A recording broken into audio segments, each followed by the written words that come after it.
Have you ever heard of that phrase, follow your dreams? And then you have that dream of, I don't know, riding a unicorn made out of marshmallows and you're riding off into the sunset. And then you wake up and think, what the heck was that? Now, we've had episodes in the past where we talk about dreams, but today our special guest has been analyzing and taking notes of his dreams for over 35 years. Yes. And we're going to unpack his journey of exploration. And why would you stick with writing down your dreams and what has that done for you? Now, who's our guest? Stephen Ross is a pioneering research author and visionary in alternative health and has dedicated his life to uncovering and sharing ancient wisdom and holistic healing practices that bridge science and spirituality. So today we're going to be, yes, talking about his take on dreams, but more importantly, we're going to talk about how his journey started, where he had a dream about a phone number, woke up, called that phone number, and then some wild stuff happened. And we're going to unpack that. So stick around.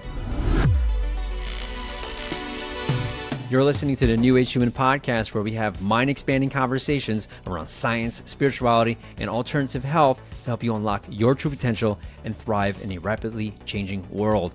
My name is John Astasio, and I help entrepreneurs and professionals manage stress and uncover inner obstacles so they can next level their success, whether that be financial freedom or living a happy, fulfilling life.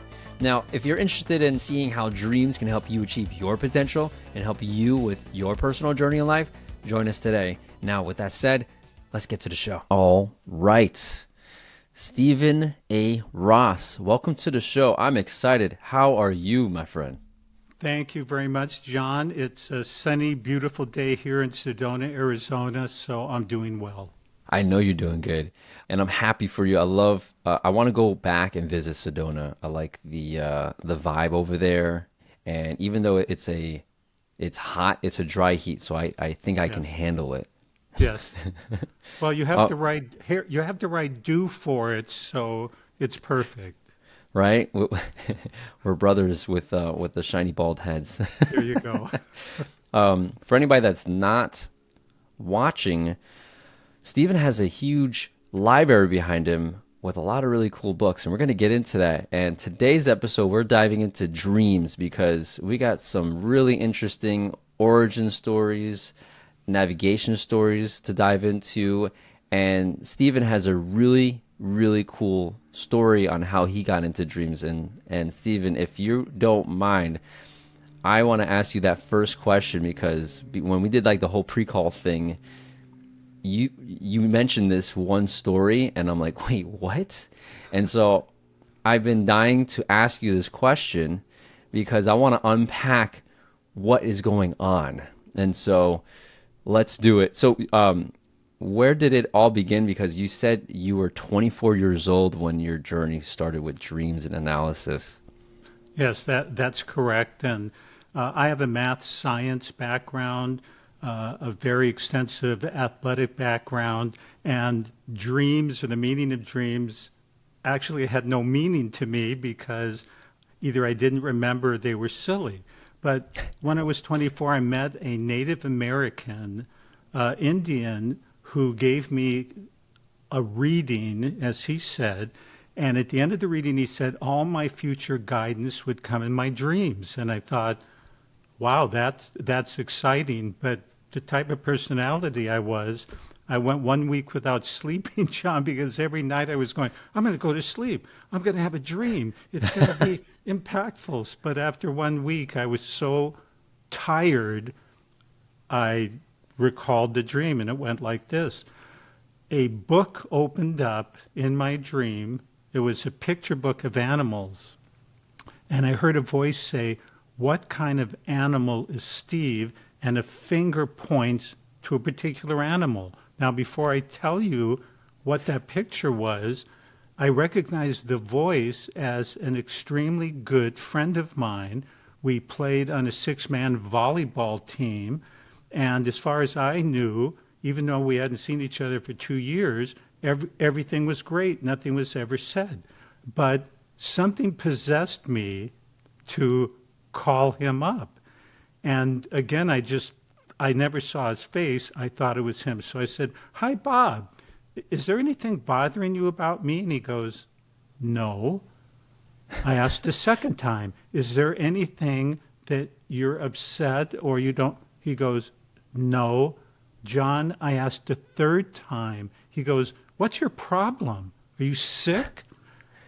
I asked a fourth time. I said, I want to be a better person. And he says to me, well, there is something that's been bothering me. I thought my Four stomach, times. I go, what? He goes, do you remember when we played six-man indoor volleyball? I said, yes. He said, you were our All-American. Everybody looked up to you. Do you remember what you did to Harold, one of our teammates? And I go, no, I don't. Harold was the seventh player. You only have six. He was not the best. And now this is Bob sharing with me. Every time Harold came into the game and he may have made a mistake, you didn't say anything, but you just glared at him. And now Bob's continuing. Harold and I would go out for pizza after, and he would throw up because he couldn't win your approval, and I thought you were a real hog. Now, you know what the picture was in the book? It was a hog. I sat Wow. there, I thanked him, and yes, I really teared up after, and I was going, wait a minute. This is my bedroom. This is my dream. How, how did I pick up something that was not obvious? And then after that, I had anywhere from 4 to 6 dreams every night for the next 3 months on Well, my wait. I personality, I want to likes and clarify one dislikes. thing real quick. Yes. So you had the dream, and it was Bob's voice pointing to a hog, but did that conversation with Bob happen in the dream, or did it happen after the dream? No, I physically called him. I After the physically, dream. after the dream, I woke up and I was going, wow, do, just call. No, that whole Wow. last part was after I awoke and was extremely hard since he was a PE teacher. Not that that's wrong, but he was a jock. He wouldn't know anything about the dreams or spirituality. And I just took that chance. But for me to ask 4 times, including one of the guys going, what's your problem? Are you sick? What are you Right. asking me that for? And then persisted. But I really believe that it was my persistence that made a difference on many fronts, and especially later, having dreams about, again, every phase of my personality, likes and dislikes. I would, in dreams, get commentaries on different subjects and people. And then, of course, I started getting just a telephone number. So I don't want to get us way out there, but let's just plant the seed. I, in my dreams, would be given a number. I always kept a yellow legal pad next to me, so I would write my dream down, never open my eyes, turn the page, and do that anywhere from 4 to 6 times a night. But then just a telephone number. And then I would sit and look, what am I going to do with this? So, So you call it. and I did. And And what for happened? those, well, for your people who can see, there are more than 15,000 volumes in here dating to 1492. And when I called that number, somebody would say, we're waiting for you. We have some materials for you to caretake. Now, let's say you and our audience were just sitting around at a party and I told the story, they'd go, wow, maybe we like him because his head is bald, but that is kind of a bizarre story. It's But not insane. when somebody comes in here or sees what you're seeing, because Right. in here are lost and forgotten healing devices, rare materials, um, notes and logs from scientists from the past, which when I would go to these places, they wanted me to be a steward and caretake, and that's what's here totally through the dreams guidance. So I have to ask, when you called that number and they said we've been waiting for you, can you share like like what happened after that? Like, Well, they would want me to go to specific locations where they were at. Other times they would say, we would like you to gather everything you can on a particular philosopher or person from the past, which I never heard of. In fact, I had two types of dreams. And again, none of this was in my family background. I was math, science, and sports. I didn't have any of this. Another reoccurring dream, strangely enough, was me in a library, and there was a line of people, and at the head of the line was this man looking down from a podium. And I would get there, and he would go, "We now want you to study Pythagoras or Paracelsus or Marsilio Ficino," which I never heard. And then I would go out. And on the telephone calls, the people would say, "We want you to come." And I would go from Los Angeles to a place in Florida and get information on a philosopher named Parkhurst Phineas Quimby, which I never heard about, and I was given all of his unpublished writings. So it's a multitude of experiences, but the guidance for me and a lot of other people through history came from the dreams. so wait, okay, I know. I know maybe the people it's in your audience are either pulling out their hair or going, "Come yes. on, how's that possible?" Well, so my mind, I'm trying to, I'm very visual in my mind, right? Yes. So I see you calling a number, and then like someone in like a dark room picking up a phone in like some hotel, and saying, "We've been waiting for you," and then like giving you instructions. And then from what my experience, from what you just said, it sounds like, and correct me because I want to get to the bottom of this, if you don't mind. Did you just like show up to a place and there were just like books there, or there were actual people waiting for you, and then you got to meet them, and they've been like, were you able to meet the person on the other line? Yes, of course. No, it was. It's very hard if it's not in somebody's frame of reference. It certainly wasn't originally in my frame of reference, but going to locations, physical, real people who we could only classify as highly intuitive, always very loving, but there's a difference between the people who write books and claim to be able to do certain things, and then there's the people who don't write the books, who do really amazing things as far as our minds are conceiving, but it's just natural for them. Communication over distance, that's nothing. So a dream is a communication portal. And I don't think people truly appreciate the breadth and the power, and I'm going to use the word power, that's involved with our dreams, because it allows us to reach not only different states of consciousness within our own selves, but it allows us to reach venues and dimensions that we're not even aware of, whether somebody wants to say their higher self, angels, God. I'll leave that up to who's ever listening, but it is a direct line. And therefore, I don't believe that we need gurus or we need special people. We have the telephone to every dimension right here, right in our dreams. And as we go and say, "Okay, well, you had all this experience. Where has it led you? How have you changed your life?" It opened up a realm and a reality far beyond my schooling and even my early experience. Because, John, I'm sitting there going, how does this happen that this fellow, I don't think Bob was sitting there at night going, "I'm mad at Steve, he's a hog. It's Yeah, terrible." So this is a that movie. so for the last, that was at 24.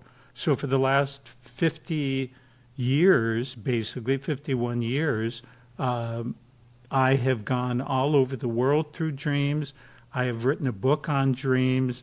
We'll go into these type of things, but I've been guided all over the world to get to places. And again, the proof is in the pudding. And for those who don't see, I'm pointing to the materials that are in here, including devices that people on the internet have heard about, but they don't know where they are. Well, a lot of them are They're right here. there. That's awesome. And okay, Yes, I feel I like I'm know. in the candy shop of I know. It's kind of questions and semi-Twilight Zone also, but right. I part of me. So okay, I have to address something because I know that some of us in the audience are thinking, so you mean to tell me that he got a phone number, called it, met up with somebody that communicated with Steven using an extra sensory skill with using your mind and deliberately had a plan to connect with you through your dreams so that you call them, meet up with them, they give you directions, you understand the situation, you accept it because of how crazy it happened, like a movie, like why me type of situation. Like that's how each fantastic movie starts, where you have a doctorate in finance yes, and you yes. you're like, I'm gonna follow this dream. Bug Bob. Bob thinks you're crazy. Yes. You think probably at that point you're a little crazy. Like that How just it's reminds me of every impossible. movie. Like everybody thinks Yeah. they're crazy, Yes. and then um, I do have to. I want to get into everything, but I do want to address your thoughts on the idea and the understanding that there's also technology out there called, I think, the voice of God, where synthetically humans have been able to implant thoughts in your waking life, sounds in your mind in your waking life. And we're also starting to have the capacity to do that in more of a mass scale or less of a black ops scale, right? Like with AI. But from what I understand, we've had this technology for a while. So how do you know? I mean, the outcome is fantastic regardless, but how do you know they're not using technology to do this? And are you aware of that technology? Well, you've got to remember now, I'll be 76 in January, so this was happening in the Mm, 1970s. So they did not have that technology back then. And if you look at the list of people throughout history, the finishing of the periodic table was accomplished because the developer had a dream. Some of the greatest writers in the history of literature and the world, politicians, generals, these are all known facts, will say it was because of what they got through their dreams. Now, I hmm wrote a little essay called Are They Geniuses or Just Good Listeners? Because what if these famous writers did not complete their magnum opus great thing? What if these scientists, including the Singer sewing machine, was developed because in a dream he saw riders with spears next to them on their horse. Now, if they had not listened, you wouldn't even know about them. So I'm going to say it again. Were they geniuses or just good listeners?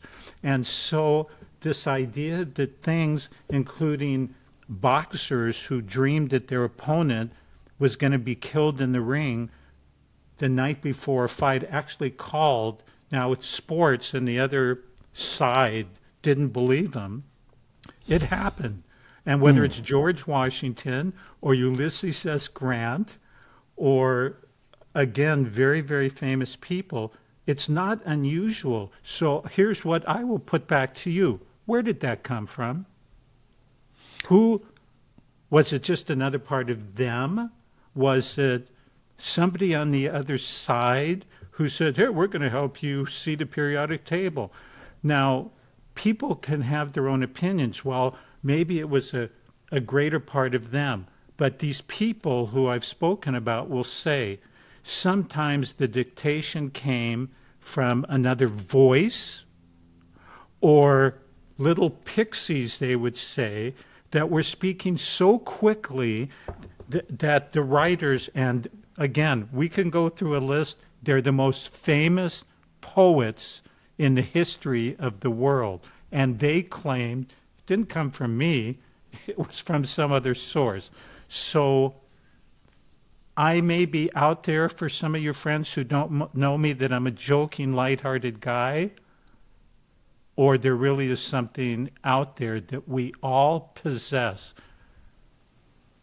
And that is, why was I different? Because I did what Nike says. I just did it. I just called and fought through. Are you nuts? Why are you asking me? And it opened the door. And the more you work with your dreams, and by that I mean you're open, the more that happens, in my opinion. I agree. Um, I'm like, I know. wow.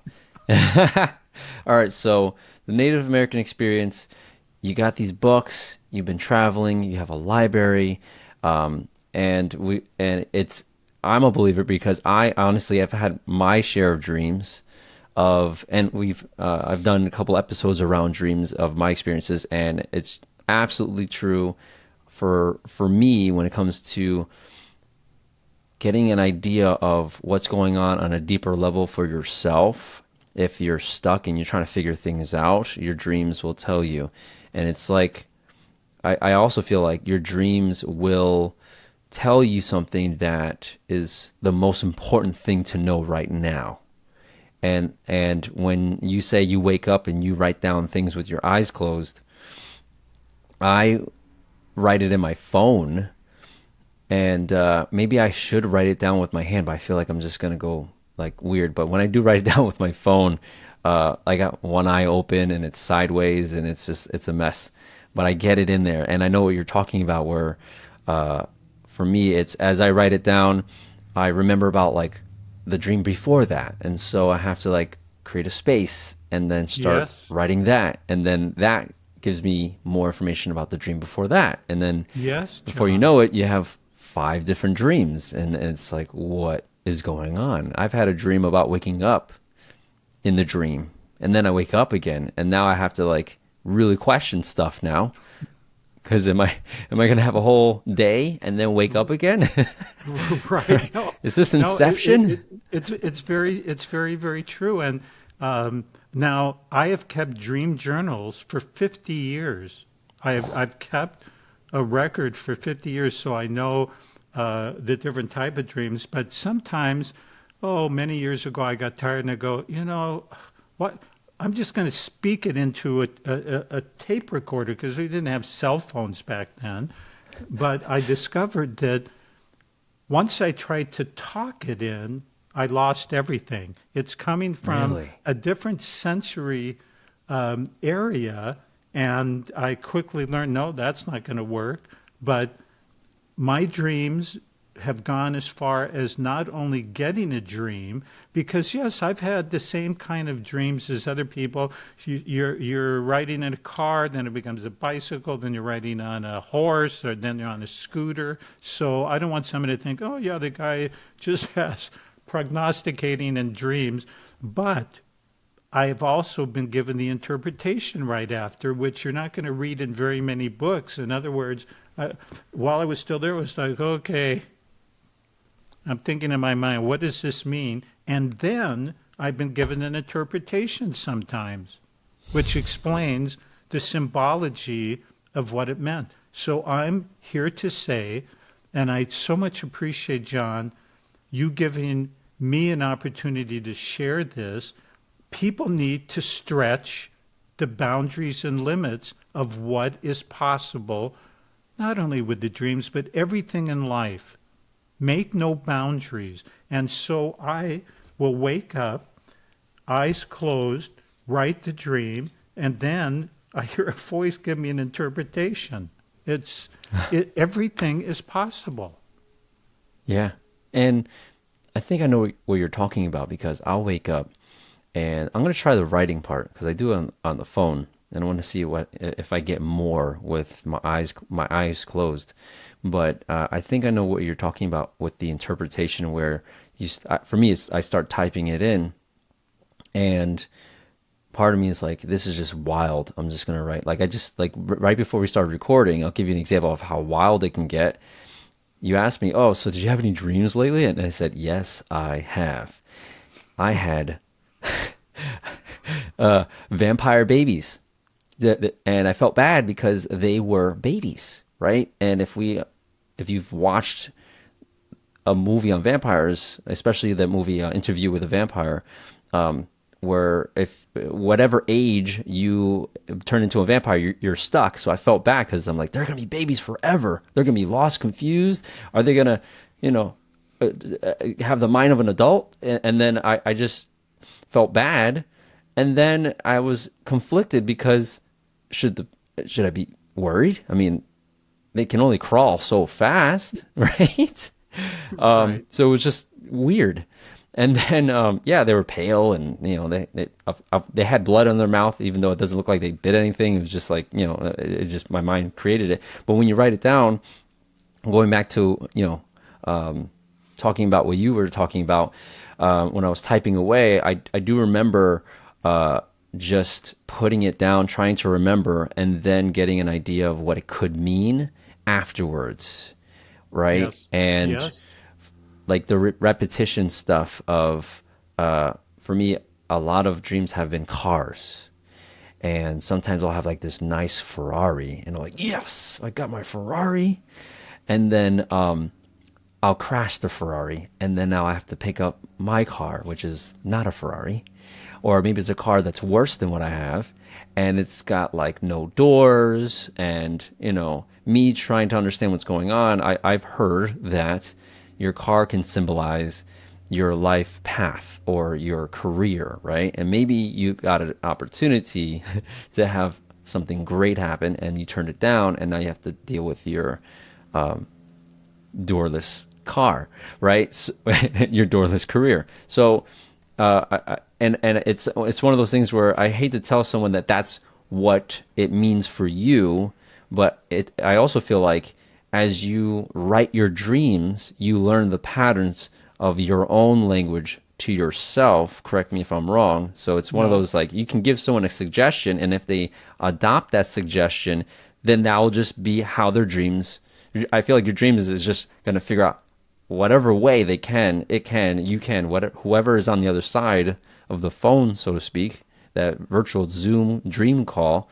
They're like, okay, if they think it's a car and it's a career, then we'll continue with that. Like whatever patterns they can recognize.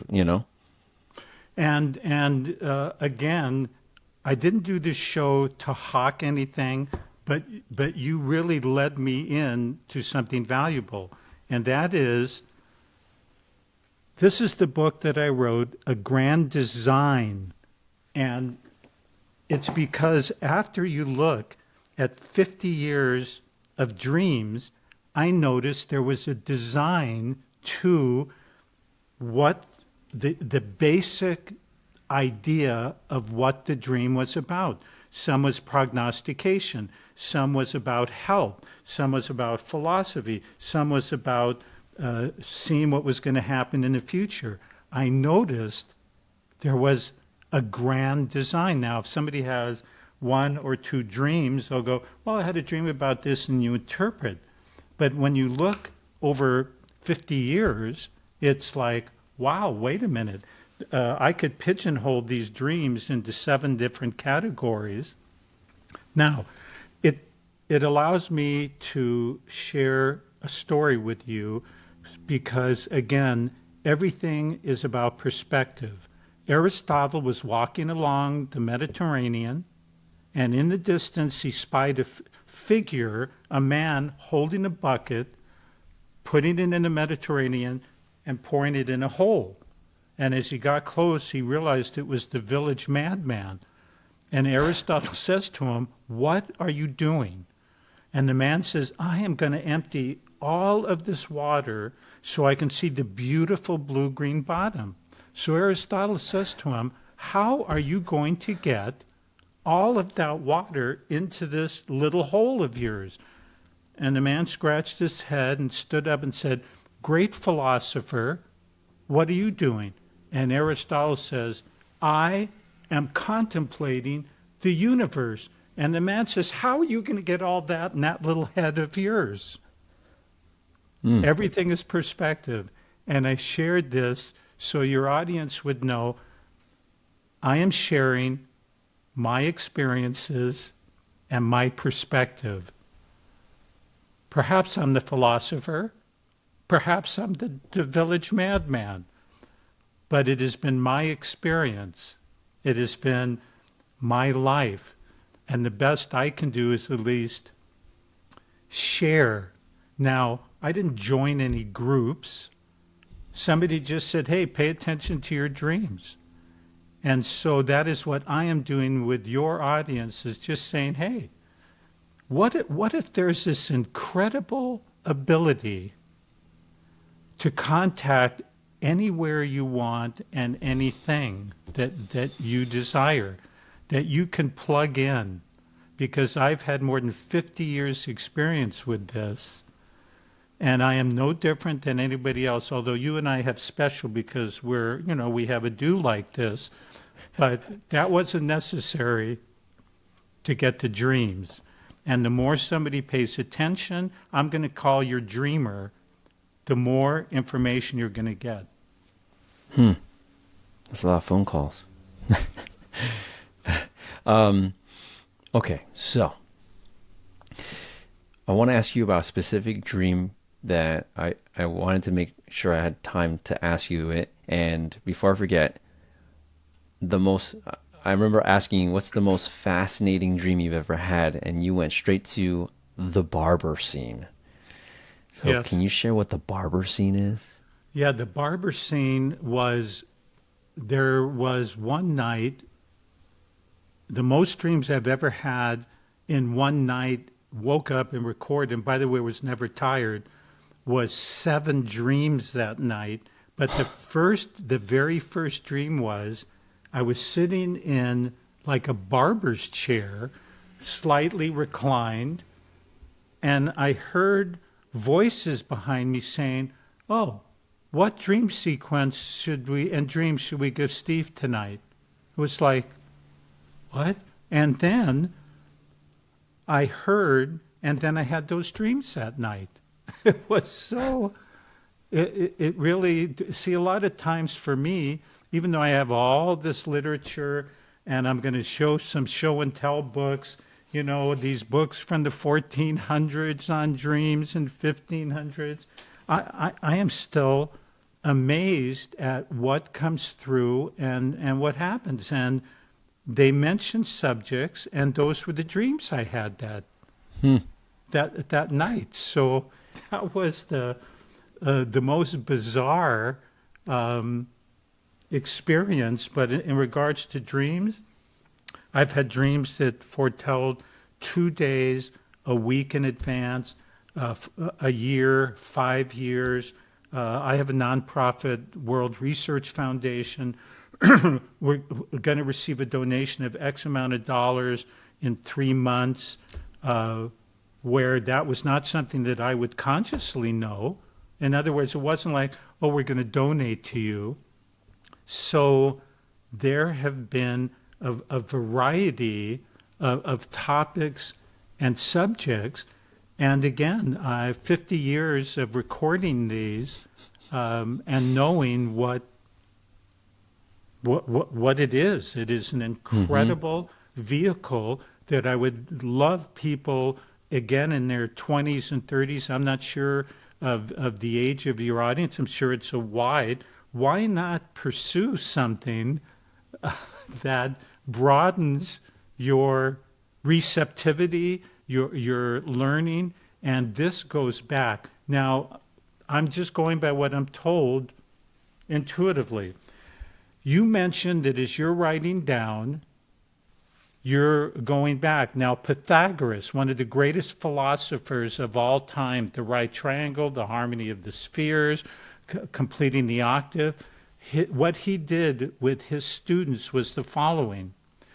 At night before bed, he would have them review in reverse order everything that's taken place from when they're ready to go to sleep throughout the day, including if they could remember the dreams during the night.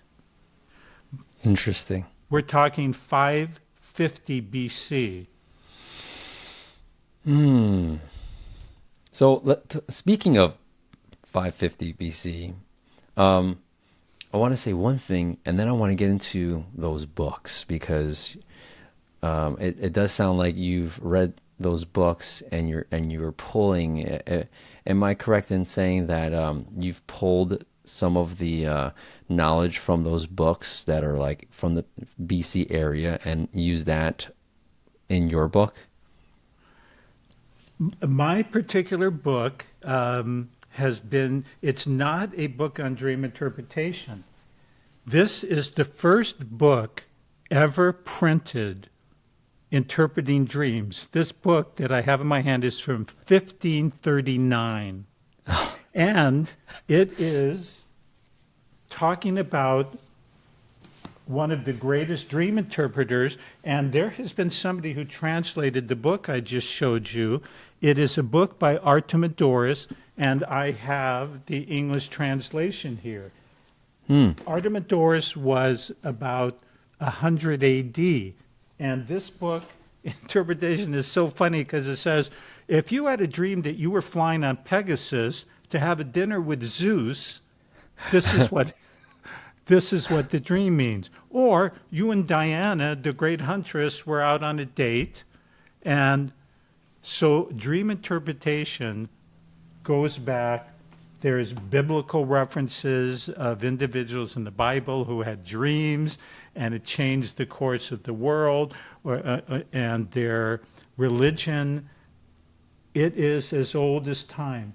My book is not going to be another book on dream interpretation because literally, and we have them here, there are hundreds of books that say a car means this, a house means this, the first level, the kitchen. I am showing that there is a design to the dreams, that if you look carefully, they are in different topics. And my whole last book is my discoveries and where I was guided all over the world through the dreams that I mentioned to receive information, who it is, what it is, actual physical people, lost healing devices. I'm going to throw a little tune in here. The Rife microscope, the most powerful microscope that ever existed that has been lost. I was guided by dreams to go there. So my book is not simply, okay, if you have a horse, it means this, and a dog means that. But I believe it does have a value in broadening somebody's perspective. Emerson said, when I find narrow viewpoints, I find narrow reading. So let's just say, let's extrapolate that and say, if my experiences are limited, that's all I know. But if I have experiences that make me go, oh, wow, this is possible, rather than poo-poo this, let's go back to the analogy of Plato's cave and the people in the cave thinking the whole reality was what they saw against the wall. And when they turn around, it's a whole different existence. So that is why I'm doing what I'm doing. People are never going to have my exact experience, but I'm trying to share with people, and thankfully, because of you, that, hey, anything is possible with these dreams. And when I interact with people, they go, Steve, my dreams are always silly. I don't remember them. Okay, so are mine. But if you honestly go out and say, I would like guidance, whether you're talking to yourself or you think you're talking with angels or God, just try it. Just see what comes through. Perhaps I'm sitting here with 2 pages of the greatest names in the history of the world in everything I told you: literature, politics, religion, sports. Jack Nicklaus going, gee, in my dream, I received the perfect way of changing my putting stance. Whatever. Your life will become brighter, more beautiful, and when your intent is for the highest and best, which I hope we'll end our segment with, my philosophy of life, you are going to get good things. But if somebody's negative and on the downside, the National Enquirer, I don't know if it still exists, but it was big during my life, said if you want to have dreams about skiing, read, just everything but skiing, everything about skiing, and your dreams are going to be, and that's true. But that's like using a DVR and programming it instead of a telephone. Hmm. You hit on something, and I want to elaborate on that. I can see someone saying, "Well, if you have prophetic dreams, why don't you dream about the lottery?" And I have a story, and I want to know what your thoughts are on that because you mentioned something of your highest good, and I think this aligns with that. I was talking to somebody, this was years ago, and they said that their brother had a dream of the lottery numbers, and they were so excited they played the numbers. And I don't play the lottery like that, so I don't know how it works. There's different ways, and I don't know what it was like back then. But all I know is that they had all the right numbers, but it was an exact reverse, so they didn't win the jackpot. And I'm like, what a freaking tease! And why? And it reminds me of your highest good. So, what are your thoughts on that? I have several. First of all, I've never even gone there because that has never been my goal in life, to win money or to change the beautiful things that have happened throughout. So I have been interested more in this vein. How can I be a better person? How can I be more helpful to people in the world? And then wait for input versus saying, give me this. I want that, because that just hasn't been in my parlance or thought of manipulating or forcing anything. Although it was my sports background of really working and working and working out and pushing. I was a sprinter. But in this esoteric, metaphysical, spiritual realm, you get more by relaxing, by just saying, okay, what do you have for me? So that has been my approach rather. Now, the other thing is, I said I have several things. Virtually everybody who's won that lottery, you can read how they went bankrupt and their life changed dramatically, sometimes within a year, sometimes longer. It changes your whole trajectory of what happens in your life. And if it is true that we have guidance, which I personally believe we have extreme guidance, everybody has their own guide mechanisms, which are whatever you energy patterns, spirits that are around, supporting, helping there. They know what is the best for your guidance. Now, I'll say this, if I had a dream that said, go to the top of my balcony here and jump off to prove you can levitate. Well, I'm not listening like that. I'm not involved with that because seriously, for me, that does not fit into beauty, love, truth. That is looking to be famous or be a show off or Mm-hmm. prove. I just don't come from that. Now, can someone get lottery numbers? I'm sure. I could never speak for somebody else. Maybe it's their life path. They win a lot of money and they're going to help a lot of people. So I'm not saying it's impossible. But for me personally, and what you said with, you used a great word, what a friggin' tease. Can you Yeah. imagine kind of having it, but you don't have it? Well, maybe it was a good lesson for that person that chasing after that sort of thing is not really their highest and best. So I don't know if I've answered it directly. Is it possible? Yes. What do I think about it? I just don't go there. My life is so rich with just listening to what's coming through has led me to investigate things all over this planet that came through the dreams. Can you imagine, like, my dream with the library? We would now like you to study Marsilio Ficino or Paracelsus. I didn't know of these people before. It wasn't programmed in my mind from school.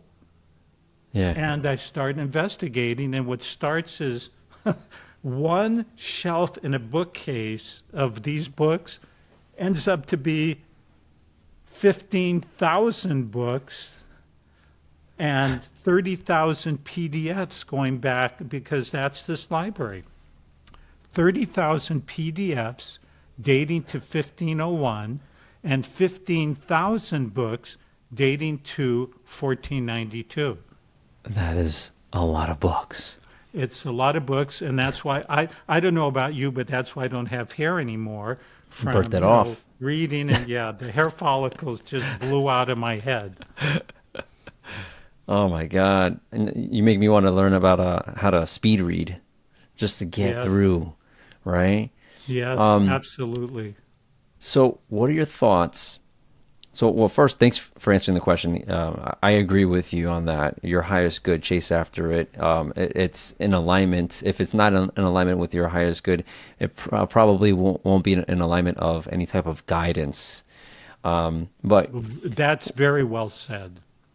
thank you, What you sir. just said is very well said. Yeah. What are your thoughts on dreams and meditating? Can it work with, like, what are your thoughts about dreams, and what are your thoughts on meditating and how they can collide to possibly work with each other? Well, of course, meditation, I believe, if we just look at it in its most simplest aspect, it is sitting quietly. Now, a lot of people in the Western world try to force the Eastern techniques, which you and I are not trained about. In the East, maybe it's a little different now, but they're not sitting there in sports day and night and running and doing. There, it's something that is part of their philosophy, their environment, their culture, is to meditate. For us, we're always frigging active. We're always on the move. And so if we think of meditation more of slowing down, quieting down, but not having to put yourself in pretzel figures, Yeah. And it reminds me I'm sorry, I'm digressing slightly, but I remember when I got into this field and I'm looking at this culture and Eastern philosophy, I worked for 3 years to get into a lotus position just from muscles and running track to where I could do it. And I remember doing it to one of my buddies who didn't know anything about this. He goes, wow. And in 1 nanosecond, he just went into a perfect lotus position after not ever doing it. But I had carried my thing of sports of being good into that Eastern way. I'm going to get into that lotus position, even if it kills me. We don't need that. Meditation should be just sitting in a chair, just being quiet. There's something called a walking meditation in the Mm-hmm. East, which is great, where you breathe, you take steps. So, what do I think about meditation? I think slowing down, getting in quietude is incredible. Would it help in your dreams? Absolutely. Because you'll find you're able to go to sleep easier. You're not sitting there carrying all the vibrations of the day and working through that. So, yes, it is something that I think the two resonate together, but you don't need one necessarily for the other. But let's face it, relaxing, what it will do for your physical body, your mental space. And it isn't unusual that some of these great thinkers and scientists, and I'm trying to remember if you said your audience is electronic guys, engineers, they would be shocked to know some of the people in their field that took a 1 or 2 hour break during the day, which they may call it a power something or other. They end up doing their best work because they've learned to still their mind and just listen. And I guarantee you, they weren't looking for the lotto numbers. They Mm-hmm. were looking Mm-hmm. for an answer to a complex. Now, if somebody wants to say, well, it came from another part of their mind, I don't have a problem with that either. It doesn't matter where it comes from. What matters is how it affects your life and what it does for you. So whether I Yeah. call it my over self or over soul or angels or spirits or God, to get in arguments with people about where it's coming from, I think the proof is better in the pudding. How has it made you a better person? And if it's made you a better person, to me, it's a positive. If somebody takes these things and is Jack the Ripper and going out and manipulating people, that's not a very good positive aspect. Isn't Again, there? my opinion. I was gonna say, I think in the Bible there's a part where Jesus says you can tell the quality of a. I'm probably butchering it, but you can tell the quality of a tree by the fruits it bears. Yes. So basically, what you're saying is, yeah, pay attention to the fruits of your experiences, whether it's meditation or dreams. And if it's a rotten experience, pay attention. Yeah. There could be a maleficent source going on there. Absolutely.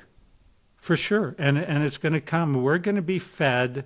There's an old saying, behest you angels, and angels you get, and behest you devils, and that's what you draw to yourself.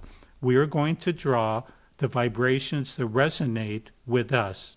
And this is why, in my experience, and people, oh, this area, it's horrible, and the vibrations are bad, and there's evil forces there, and I'll accompany these people, and none of that's there. And they'll turn around and go, Steve, it was there. I said, look, I just brought light into this place. You're looking at creepy things which are part of your imagination. Do they exist? Yes. How can we say that things in our imagination don't really exist when we are recognizing them? So it's the old thing that's the butterfly dreaming it's a human, or is a human dreaming it's a butterfly. Um, Everything has a reality in our reality. And that's why if somebody says they see something, I may not see it, but they see it. So can one say it doesn't exist? I mean, we're being esoteric here, Hmm. but it has an existence because they see it or imagine it in our physical reality here. But now we're getting deeper into Hmm. esoteric concepts, but that's what I believe. No, I like that, and I appreciate you took it there because I know someone's thinking about that.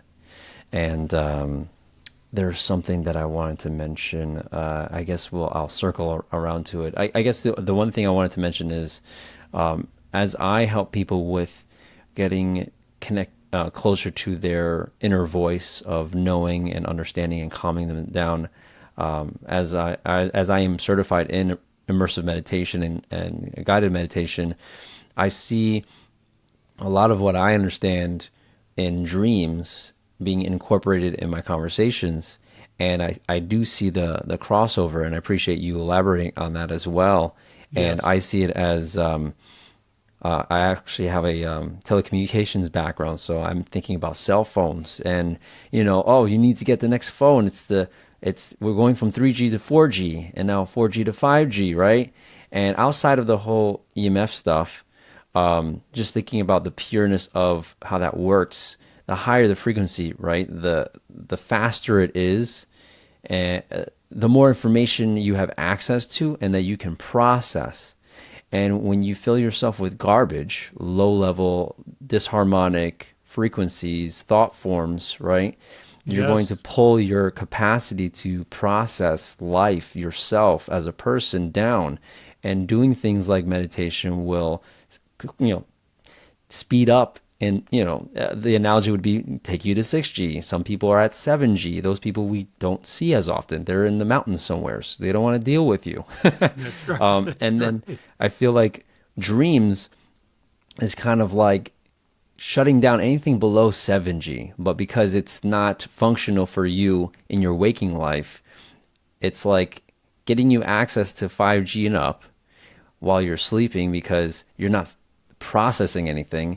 But then for you to understand it when you wake up, it's got to make sense somehow, Yes. right? It's using 3, 4, 5, whatever you use during the day to grasp the information that you were accessing. And then when we wake up, and if you're journaling like you and I, you've done it for a lot more years than me. Uh, you try to write down whatever makes sense, and Right. let's go with that. Yes. No. Am I like good with that analogy? Yes, and people have to realize because one thing we haven't addressed is people say, well, what about nightmares and spooky things? And you've got to realize that again, it's very, very symbolic. And if you die in a dream, it's not that you're going to die; it means you're dying into a higher consciousness. Now, I'm going to share some things, but it's with dream interpretation, but that's not in my book. But one of the greatest books, I believe, on good, simplistic dream interpretation is Dreams, Your Magic Mirror by Elsie Sechrist, where she took symbology out of the Edgar Casey readings. Edgar Casey was an incredible mystic and one of the most documented mystics of all time with his accuracy.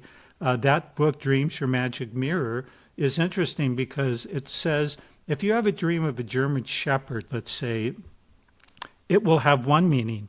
But if you are a policeman who works, I don't know what to call, with the police dogs, it's going to mean something slightly different. So I like Yes. that book because it's not just saying this is what it is all the time. However, throughout history and all of the world, a house generally has meant states of consciousness, and cars, for some, mean the physical body, the vehicle that's Mm. driving. So if things are falling apart on your car, a wise person will say, geez, maybe I better take a look at what I'm doing, what I'm eating, how my body is going. And of course, the greatest reoccurring dream of all time. We're in school again, and we're not prepared for the subject. And you see Hmm. the clock almost to the hour, and you look down at your paper, and you have nothing. It's like, I've had I'm that. screwed. I am. It's referring to the preparation in our life, and it may be referring to something in our field that we haven't quite addressed. So there are universal dreams, but I'm talking even beyond those basic symbolic dreams that we have a telephone to all dimensions, all levels. I like that analogy. It's a telephone to connect you, but Yeah. it's more than just your phone. It's like you, right? Teleportation, virtual, and all that. Like that's just That's like true. trying to figure out and fit the universe in your mind. back to that analogy. I that's one thing I wanted to elaborate on. I like that story of the madman trying to put the ocean in a hole so he can see the bottom versus trying to fit the universe in your mind. And what I saw that as immediately was you have extremes in society right now where you have somebody that just wants to let's say live a good life. You have somebody that wants to like you have the seeker, right, that wants to know and get to the bottom of everything. And then you have the person that I guess the madman would be to I guess the opposite of that, which would be you don't care, maybe you're just chasing after the superficial stuff, right? That's good. And everybody is on the extreme on the opposite ends, and the people that are happy are usually right in the middle. Like they're just flowing with it, they're accepting it as it goes. They're living They in the know. moment. They're Right, living in the exactly. moment where the person is getting all the water out of the Mediterranean. That's going to be a lot of work. And you can say down the line, he's going to see his hole's not big enough. So then he's got to put a deeper hole and one thing and another, never realizing, geez, the water is there and the blue green is not the bottom. It's the reflection of the light with the water molecules. But my basic philosophy and the philosophy of the ancients is the earth is a schoolroom and you have various states of awareness. I don't want to use the word levels, but for people, you've got grade 1 through 6. Well, a sixth grader could look at a first or second grader and go, what is this person doing? He's got doing this. It's stupid. He's pulling the pigtails of the girl in front of him. You have such a variety of states of awareness on this earth plane. And in my parlance, when somebody learns the dynamics of what you're here to learn on the earth, you graduate. But you have so many gradations of awareness on this planet that there's people, they don't care. They'll kill other humans, they'll kill animals. And then you got people, oh my gosh, there's an ant. I'm not going to take that life away from this ant or the spider. We're all in this reality at the same time. And that's why I don't believe it's a one shot deal. I'm sorry, it's not one and done here. It is a schoolroom where you learn lessons through challenges and opportunities that come into your sphere. This is how we grow. But how a first or second or third grader is going to face a challenge versus, and it used to be 1 through 6. I don't know what the school's like, but for me it was 1 through 6, and then 7 through 9, and 10 through 12. But the point is, you have different states of awareness in the same sphere, and people are never, I'm sorry, going to be thinking exactly the same when certain things take experience and just maturity. I'm not saying someone can't become instantly mature, but you're not going to have the whole culture, the whole planet instantly, magically become college students, which is why I don't ascribe to the belief that something magically is going to happen on Earth. We're all going to have incredible awareness. I think it's a beautiful thought, but that would be the equivalent of somebody coming to an elementary, junior high and going, you are now all college students. Right. It just, in Or the changing the reality of the curriculum so planet, it's just easier doesn't for you work to like that, pass. in my That's a whole opinion. nother thing.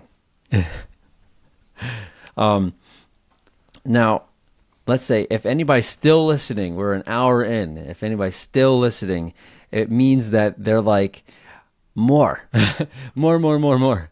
So I want to offer.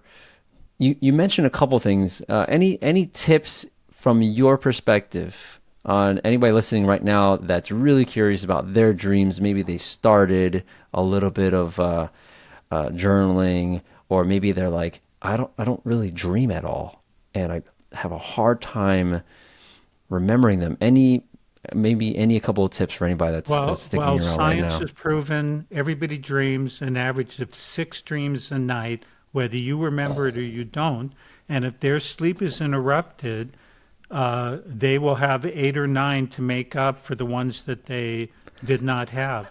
I have a very simple philosophy of life, and it came to me in a dream. So this would be a good way for us to sign off.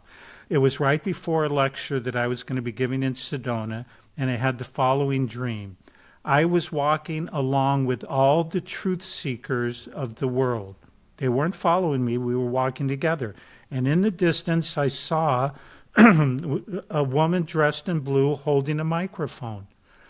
And there was a fog or smoke that was kind of covering her. And as I got close with everybody, it was the goddess Sophia, the goddess of wisdom. And to my right or her left were horseshoe stands with people who've written books and seminars and multi-level courses. Smoke was coming and fog out of their mouths, covering absolute truth. Now, I'm not saying they were wrong. I'm just saying they were covering. And I thought, what are us people supposed to do if they are partially covering? And a big wind blew off the ocean. And this is a true dream. And I heard the following. All that one needs to reach greater enlightenment is a beautiful heart, an open mind, and a humble spirit. You don't need the courses. You don't need them. A beautiful heart, an open mind, and a humble spirit. And it's done with love, in love, and through love. And so I created this little coin just as a reminder of that, which I have a little necklace, and I hand them out to to people who I feel exemplify that. We do not need the gurus. We do not need anything but to be coming from the highest place. You just said it. You're going to vibrate and draw to you beauty and love and truth. And if we're looking to manipulate or control, guess what? You're going to draw all of those vibrations. It was Manly P. Hall, a great philosopher, who said, whatever you resonate to, you're going to attract. So if you are a negative, down person, you will draw all of that negativity from your local area, city, state, country, world, universe. All the negativity will vibrate like a tuning fork, and that's what you will draw. So a beautiful heart, an open mind, and a humble spirit, or as Paracelsus in the 1500s said, you want to learn about any herb or plant, sit quietly, humbly in front, and just ask, can you share with me the attributes that will be the most helpful for me or other people? And they will speak to you.